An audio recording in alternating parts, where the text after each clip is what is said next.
আজকে আমরা বিশ্ব পরিবেশ দিবসের সকালে আমরা বসিরহাট হাই স্কুলের এখানে উপস্থিত, এখানকার ক্যাম্পাসে উপস্থিত রয়েছেন মাননীয় প্রধান শিক্ষক, স্কুলের প্রেসিডেন্ট, এখানকার কাউন্সিলর সকলে, এবং সর্বোপরি আমার ছোট ছোট ভাইদের নিয়ে আমরা বৃক্ষরোপণের প্রচেষ্টা করলাম। দেখুন, আজকে বিশ্বের উষ্ণায়ন, বিশ্বের কার্বন ডাইঅক্সাইড বেড়ে যাওয়া, বিশ্বে মানুষের মহামারীর বিভিন্ন রকম প্রকল্প যা চলে এসছে, সেই প্রকোপ থেকে বাঁচার জন্য বিশ্ব পরিবেশ দিবসে আমরা তিনটে জিনিসের উপর মূলত আমরা গুরুত্ব দিয়ে থাকি। প্রথম কথা, সবুজায়ন। আমরা অনেক পরিমাণে যদি গাছ লাগাতে পারি তাহলে উষ্ণায়নকে প্রতিরোধ করতে পারবো। দ্বিতীয়, আমাদের এখানে প্লাস্টিক বর্জনের একটা নীতি নেওয়া হয়েছে, তো প্রত্যেকটা স্কুলের ক্যাম্পাস হওয়া উচিত প্লাস্টিক মুক্ত।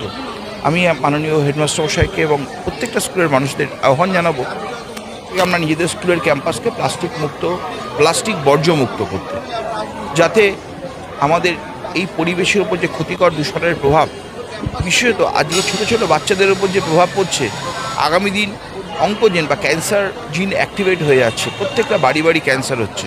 তো বিশ্ব পরিবেশ দিবসে একদিক থেকে উষ্ণায়নের জন্য আমরা পৃথিবীকে রক্ষা করব, পাশাপাশি আমাদের শরীরকে রক্ষা করার জন্য, উষ্ণায়নকে আটকানোর জন্য একটা প্লাস্টিক বর্জ্যমুক্ত সমাজ আমরা গঠন করতে চাইব।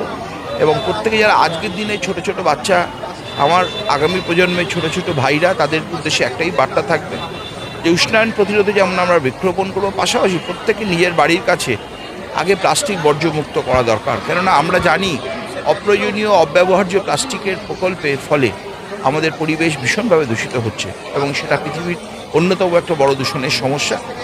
এবং সেই উদ্দেশ্যেই আজকে তাদের উদ্দেশ্যে আমার বার্তা থাকবে আগামী দিনে সুস্থ সমাজ এবং স্বাস্থ্যকর প্রকৃতি গড়ে তোলার জন্য। এবং সেগুন গাছ রোপণ করা হলো এখানে।